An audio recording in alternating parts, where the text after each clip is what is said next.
Assalamualaikum warahmatullahi wabarakatuh.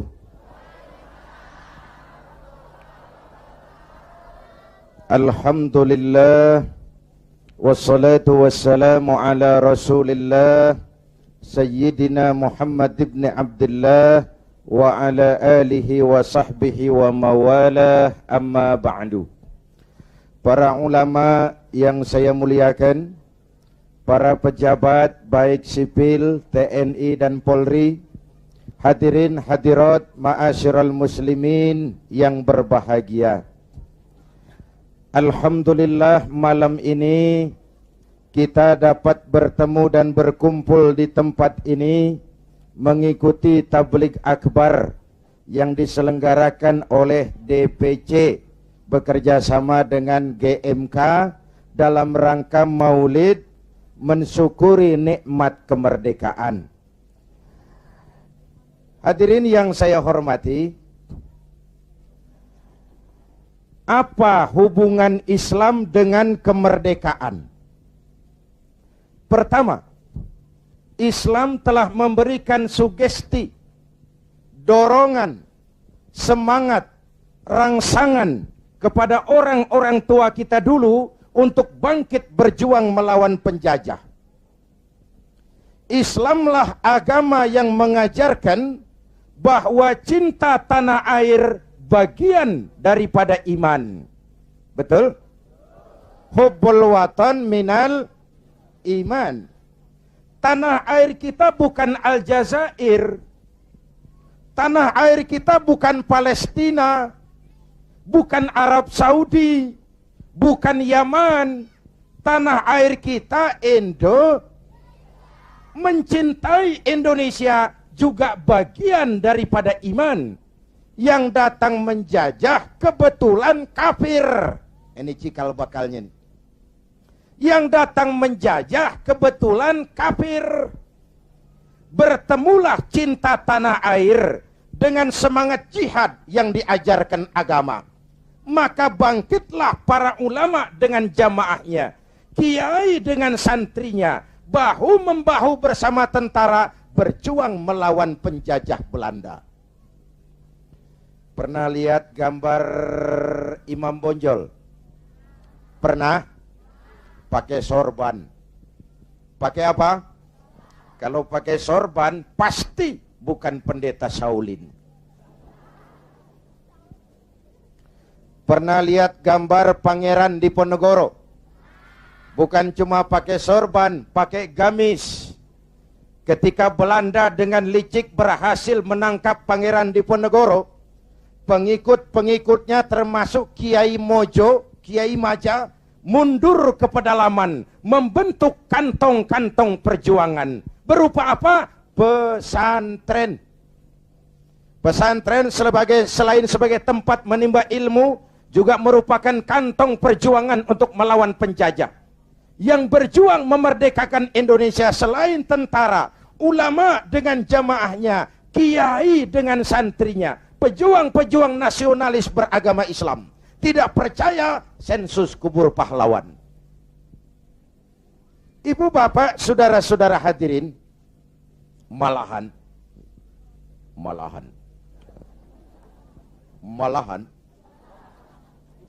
Bung Tomo, tokoh 10 November yang dikenal sebagai Hari Pahlawan, dalam satu pidatonya di Jakarta, saya ingat almarhum Bung Tomo pernah bilang begini. Ini pidato Bung Tomo, saya ulang.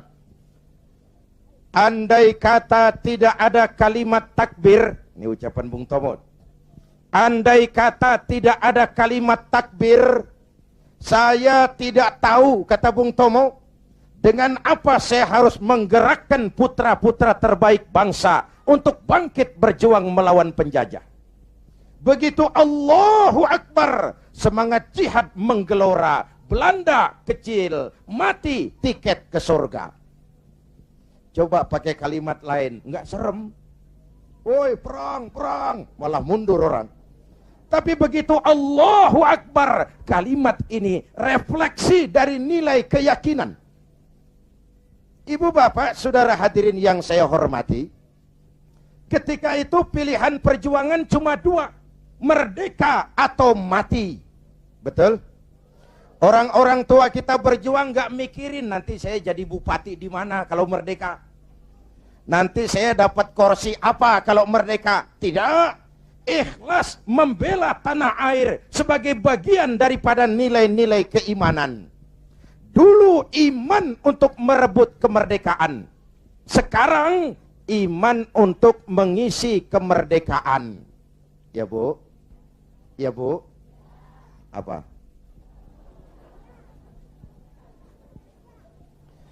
Kalau sekarang kita mensyukuri kemerdekaan, jangan pernah lupa. Kemerdekaan yang kita nikmati ini ditegakkan di atas keringat, air mata, darah, dan nyawa orang-orang tua kita yang mereka tidak sempat menikmati kemerdekaan negara ini. Jangan kotori darah mereka dengan togel, kata Ustaz tadi. Jangan kotori darah mereka dengan perbuatan tercela di atas republik tercinta ini. Jangankan adik-adik saya yang lebih muda, saya saja kalau ditanya, Saudara Zainuddin, apa jasamu dalam menegakkan kemerdekaan? Saya jawab, tidak ada.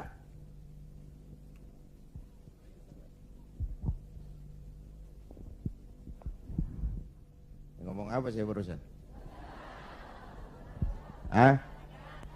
Kalau saya ditanya, Saudara Zainuddin, apa jasamu dalam menegakkan kemerdekaan? Saya jawab, tidak ada. Kenapa? Karena tahun 45 saya belum keluar. Itu saya.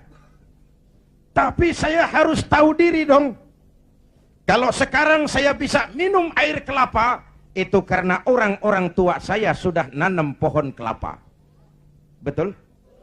Nih adik-adik kecil nih, pernah minum air kelapa enggak? Pernah nanam pohon kelapa? Enggak pernah. Kalau sekarang kita menikmati indahnya merdeka, jangan pernah lupa. Kemerdekaan ini bukan hadiah Belanda, bukan kado Jepang, tidak turun dari langit laksana turunnya embun di waktu malam. Kemerdekaan tidak muncul hanya dengan simsalabim abragadabra. Kemerdekaan ini keringat, air mata, darah, dan nyawa orang-orang tua kita. Ya Bu, ya Pak, syukuri dengan tahlilan kepada arwah para pahlawan. Agustusan ngibing sampai subuh. Tuh arwah para pahlawan gile, roh gua dijogetin.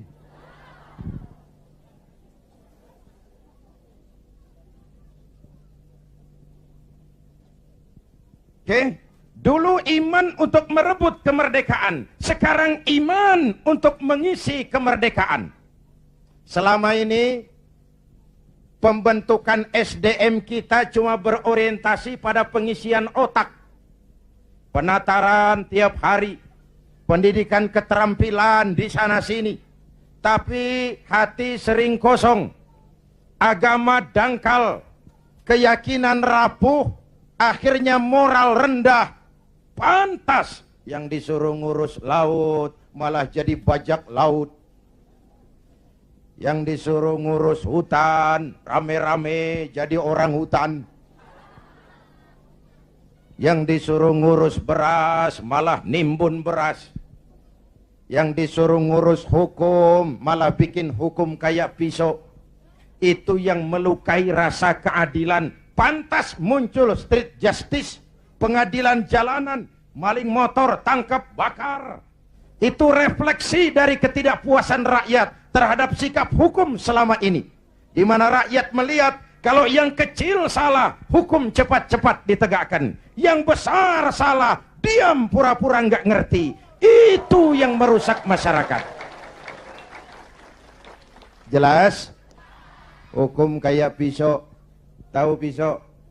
Kalau ke bawah tajam, ke atas si tumpul. Ini hukum pisau namanya. Mudah-mudahan ke depan duet Bu Mega dan Pak Hamzah mampu menegakkan hukum dengan benar. Amin. Ya Rabbal. Berangkat dari pengalaman itulah kita harus mulai kembali kepada penataan nilai keimanan. Itu sebabnya Muslim begitu brol lahir ke alam dunia udah disambut azan. Benar Bu? Kenapa? Bayi itu kaset kosong. Kalau dipakai merekam, daya rekamnya kuat. Kita yang udah berumur nih, ibarat kaset kebanyakan rekaman udah. Nggak kusut juga lumayan. Ngapalin udah berat, kaset kusut. Bayi kaset kosong.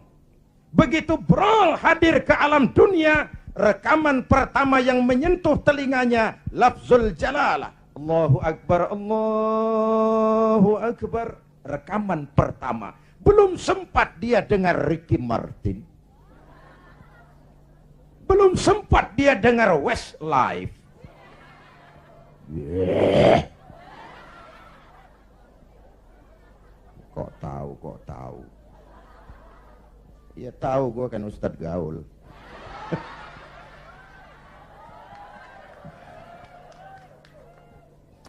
Suara pertama yang masuk telinganya Allahu Akbar, suara iman. Ya Bu, itu artinya apa? Pesan pertama orang tua, nak, kamu nanti boleh jadi tentara, tapi tentara beriman. Kamu boleh jadi polisi, asal polisi beriman. Jadi pejabat, pejabat beriman. Jadi pedagang, pedagang beriman. Jadi petani, petani beriman. Jadi nelayan, nelayan beriman. Jadi teknokrat, teknokrat beriman. Jadi seniman, seniman beriman. Jadi artis, artis beriman. Jadi maling. Nggak ada, mana ada maling beriman. Kalau iman landasannya insya Allah aman. Betul? Dengan mensyukuri nikmat kemerdekaan, ayo kita mengadakan recovery terhadap sikap mental selama ini. Berangkat lagi dari nilai keimanan. Jaga baik-baik, wariskan kepada anak-anak kita. Peristiwa kemarin, bulan kemarin, perubahan terjadi begitu cepat. Mulai dari digelarnya sidang istimewa, dicabutnya mandat Gus Dur, dikukuhkannya Bu Mega sebagai presiden, dipilihnya Pak Hamzah Has sebagai wakil presiden. Kalau kita berangkat dari nilai keimanan, maha benar Allah, wa tilkal ayyamu nudawiluha bainan nas. Hari itu kami putar di antara manusia. Ada saat datang, ada waktu pergi. Ada hari lahir, ada saat kembali. Ada waktu dilantik, ada saat menyerahkan jabatan. Hidup cuma nungguin giliran. Maka kalau lagi di atas berkuasa, jangan busung dada dan lupa daratan. Kalau lagi nyungsep di bawah, jangan putus asa dan protes Tuhan. Hei. Hei.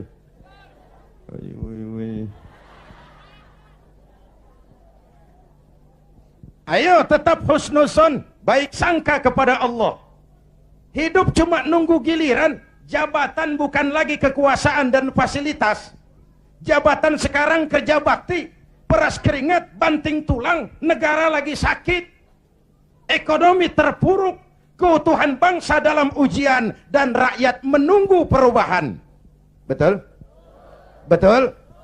Kalau jabatan cuma dianggap kekuasaan, kalau jabatan cuma dianggap fasilitas, biasanya itu maling timba. Hei. Hei. Ini jabatan titipan, harta titipan, ilmu titipan. Namanya titipan kan sebentar. Jangankan harta Pak, roh nih, roh yang menyebabkan kita hidup, itu sekedar hak guna pakai. Nggak punya sertifikat, bodong. Sekedar hak guna pakai. Kalau yang punya mau ambil, inna lillahi wa inna ilaihi. Ruh saja nggak bisa kita pertahankan, apalagi jabatan, apalagi harta, apalagi hidup ini. Hadirin yang saya hormati, hidup cuma nunggu giliran. Jelas? Jelas? Satu, hubungan Islam dan kemerdekaan. Yang kedua,